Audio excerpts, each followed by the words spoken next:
Students, let's begin today's topic, that is the protein, जो कि हमारा बायोमोलिक्यूल है। हम अपने प्रीवियस वीडियो लेक्चर में कार्बोहाइड्रेट बायोमोलिक्यूल के बारे में सब कुछ पढ़ चुके हैं। तो आज इस वीडियो में हम लोग प्रोटीन के बारे में पढ़ेंगे। तो प्रोटीन क्या है? It's biomolecule. और प्रोटीन का जो वर्ड है वो किससे डिराइव किया गया है? प्रोटियोज से। एंड दैट शोज दैट प्रोटियोज, जिसका मीनिंग क्या होता है? प्राइमरी इंपॉर्टेंस, सबसे ज्यादा जो इंपॉर्टेंस है। प्रोटीन किससे बनता है? प्रोटीन जो है वो अल्फा अमीनो एसिड से। प्रोटीन किससे बनता है? अल्फा अमीनो एसिड से। तो प्रोटीन क्या है? हमारा पॉलीमर है जिसमें बहुत सारे अल्फा अमीनो एसिड्स हैं। और अल्फा अमीनो एसिड क्या होंगे? अल्फा अमीनो एसिड क्या हो गया? हमारा मोनोमर, जिसकी बहुत सारी यूनिट्स जो हैं वो आपस में जब जुड़ जाती हैं, so number of units of this alpha amino acids क्या देती हैं? They are giving us a protein. और यहाँ पे क्या आ जाएगा? Alpha amino acid. Alpha amino acid. अभी मैंने यहाँ पे नाम यूज किया अल्फा, तो हम कौन से, पहले तो अमीनो एसिड क्या है, फिर अल्फा किसे कहेंगे? तो अमीनो एसिड ऐसा ऑर्गेनिक कंपाउंड, ऑर्गेनिक है तो मतलब कार्बन होगा। ऐसा organic compound, carbon must be there, जिसके एक साइड पे कार्बोक्सिलिक ग्रुप लगा हो। अगर ये अकेला होता तो हम इसे कार्बोक्सिलिक एसिड्स कहते हैं। और उसके दूसरी साइड पे क्या लगा हो? NH2, एमाइन ग्रुप भी हो। और जो थर्ड वैलेंसी है वो किससे फुलफिल कर दी जाए? हाइड्रोजन से। और जो फोर्थ वैलेंसी है, it can be as long as we require the chain, कितनी भी लंबी चेन हो सकती है। सो ऐसा ऑर्गेनिक कंपाउंड जिसमें अमीनो ग्रुप भी हो और कार्बोक्सिलिक ग्रुप भी हो, तो उसे हम क्या कहते हैं? Amino acids. क्लियर? तो अमीनो एसिड्स क्या है? ऑर्गेनिक कंपाउंड जो कार्बन है उसके उस कार्बन में कहीं ना कहीं कार्बोक्सिलिक ग्रुप भी प्रेजेंट हो और अमाइन ग्रुप भी हो। अमाइन भी है और कार्बोक्सिलिक ग्रुप भी है, दोनों ही ग्रुप प्रेजेंट है। अब मैंने यहाँ नाम लिखा है अल्फा। अल्फा किसे कहेंगे? जैसे कि ये मैंने बोला कि क्या है? अमीनो एसिड है। अमीनो एसिड, अब ये कौन सी अमीनो एसिड है? मैंने तो यहाँ अल्फा लिखा हुआ है, तो मैं इसे क्या कहूँगी? अब अगर इसमें अकेला कार्बोक्सिल ग्रुप होता तो हम कहते हैं कार्बोक्सिलिक एसिड्स है। और अगर इसमें अकेला एमाइन ग्रुप होता तो हम इसे कहते हैं कि वो एमाइन है। लेकिन दोनों ही प्रेजेंट है, तो उस कंपाउंड, ऐसे ऑर्गेनिक कंपाउंड को एक्सक्यूज मी, ऐसे ऑर्गेनिक कंपाउंड को हम क्या कहेंगे? This is the amino group. अब अल्फा, बीटा या गामा कौन सा हो सकता है?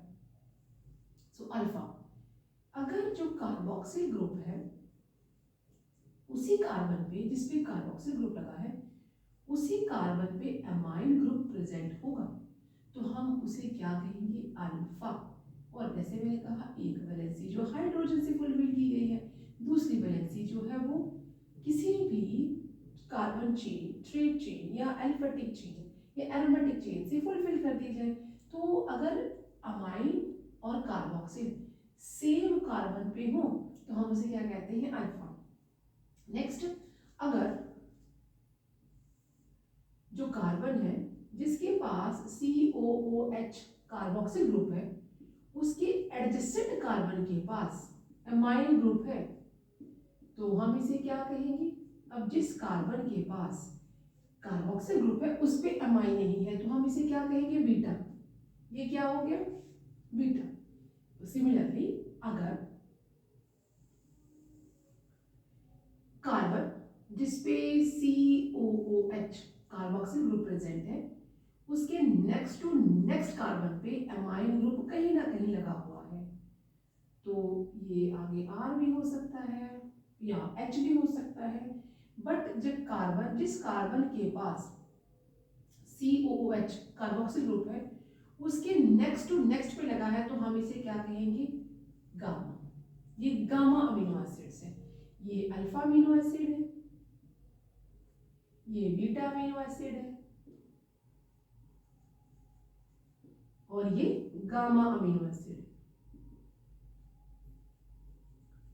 सिमिलरली हम इसको भी नंबरिंग भी दे सकते हैं, जैसे कि ये मैंने यहाँ पे बताई बात,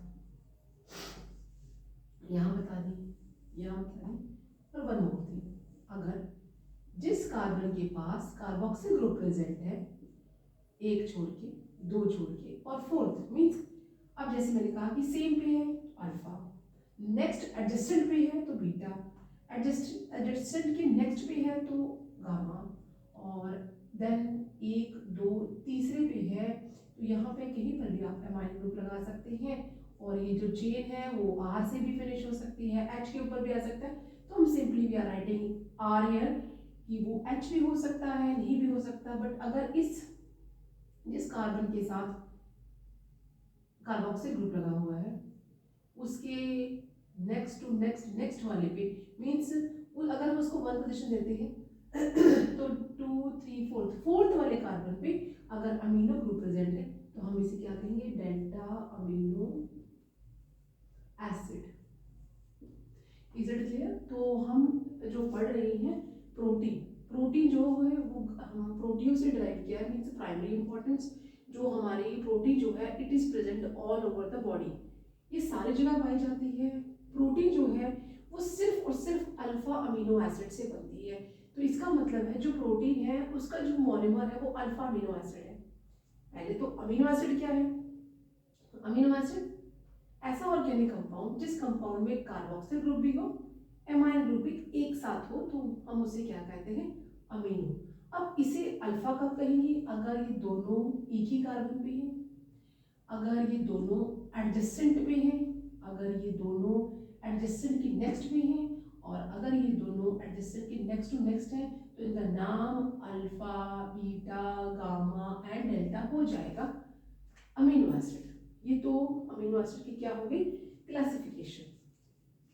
what is this, this is the classification of amino acid. पहले तो ये अमीनो एसिड है, ये क्लासिफिकेशन हो गई। ये जो अमीनो एसिड है वो क्या हो सकती है, अमीनो एसिड अल्फा भी हो सकती है, बीटा भी हो सकती है, गामा भी हो सकती है, डेल्टा भी। बट मैंने लिखा है कि प्रोटीन सिर्फ और सिर्फ अल्फा अमीनो एसिड से बनते हैं, मीन्स हमने ये क्लासिफिकेशन तो दे दी, but we have to think only about this one, alpha amino acid के से ही जो है वो प्रोटीन बनती है, और हमने इसके बारे में देखना है। Is it clear? तो जल्दी से इसे नोट करें ताकि मैं एक और तरह की क्लासिफिकेशन आपको बता दूं। ओके, नोट करिए। Now one more classification of the amino acid, एक तरह की और हम क्लासिफिकेशन लिखेंगे। This is another type, so classification of amino acid. अभी मैंने कहा कि जो अमीनो एसिड्स हैं वो अगर अल्फा होंगे then only protein can be formed, ठीक है। तो क्लासिफिकेशन ऑफ जो हमारे अमीनो एसिड है वो कैसे हो सकते हैं, इसकी रिक्वायरमेंट के हिसाब से। वो जो हमने भी थोड़ी बड़ी क्लासिफिकेशन की वो था position of amine group with respect to carboxyl group, उसके हिसाब से अल्फा बीटा गामा हमने कर दिया। ये क्लासिफिकेशन जो है it is according to the need, ये है according to need of body. वो क्लासिफिकेशन जो अभी थोड़ी देर पहले मैंने लिखी, that was the due to position of amine with respect to carboxyl group.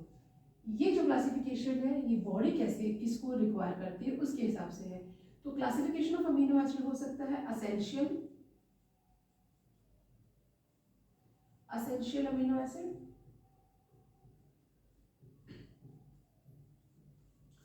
और non essential amino acid, non-essential and essential amino acid. Essential ये वो अमीनो एसिड्स है जो हमारी बॉडी में खुद नहीं पाई जाती, हमें इन्हें बाहर से विद आइदर थ्रू फूड हमें इन्हें या सप्लीमेंट के थ्रू लेना पड़ता है। तो जो अनएसेंशियल अमीनो एसिड वो अमीनो एसिड्स है which are not synthesised inside our body. तो हम इसके लिए क्या लिख सकते हैं, these are not synthesized inside the body, they are taken by supplements और फूड आइटम्स। ये बॉडी में नहीं बनते हैं। अगर हम इसके लिए देखें तो यहाँ पे हमारे जो बुक है, बुक में एनसीईआरटी बुक में 20 नेचुरल अमीनो एसिड्स हमें गिवन है। उसमें से हमारे कुछ जो एसिड्स हैं वो हमारे कैसे हैं, एसेंशियल, जो बॉडी में सिंथेसाइज्ड नहीं होते हैं। फॉर एग्जांपल यहाँ पे एग्जांपल लिख लें, that is the valine. Valine ये हमारी अल्फा अमीनो एसिड्स है। इसका जो स्ट्रक्चर, जैसे मैंने भी थोड़ी देर पहले लिखा कि कार्बन के साथ COOH, क्योंकि ये सारे अल्फा हैं तो इस तरफ क्या आ जाएगा NH2, और जो एक तरफ H है, और यहाँ पे जो R होगा, R क्या है, दिस इज द वन, ये हमारा यहाँ पे R है, ठीक है। तो यहाँ पे जो R होगा हम R को इसे ले सकते हैं H, मैंने 2 बार मिथाइल साथ में लगाया है, CH3, तो ये है हमारा वेलाइन। किसी भी अमीनो एसिड को जब हम लिखते हैं तो हम उसको 3 लेटर से भी लिख सकते हैं, तो VAL।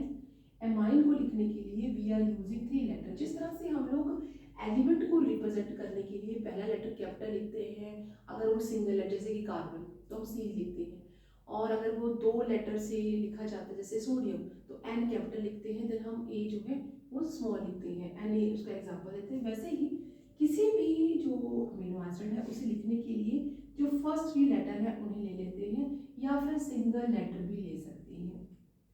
तो जो हमारी अमीनो एसिड है वो 3 लेटर रिप्रेजेंटेशन और 1 लेटर रिप्रेजेंटेशन भी हो सकती है।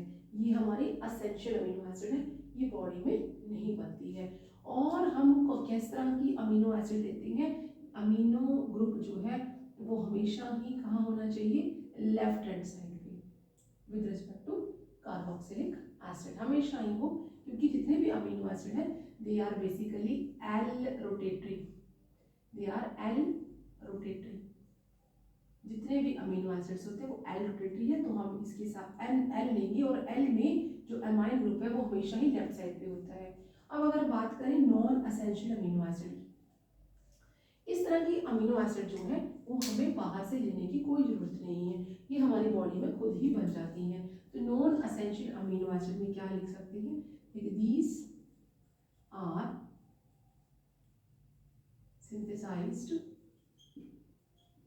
विदिन दी बॉडी, ये बॉडी में खुद ही बन जाती हैं and we are not required from outside, ये खुद बनती हैं। इसके लिए अगर आप एग्जांपल देखें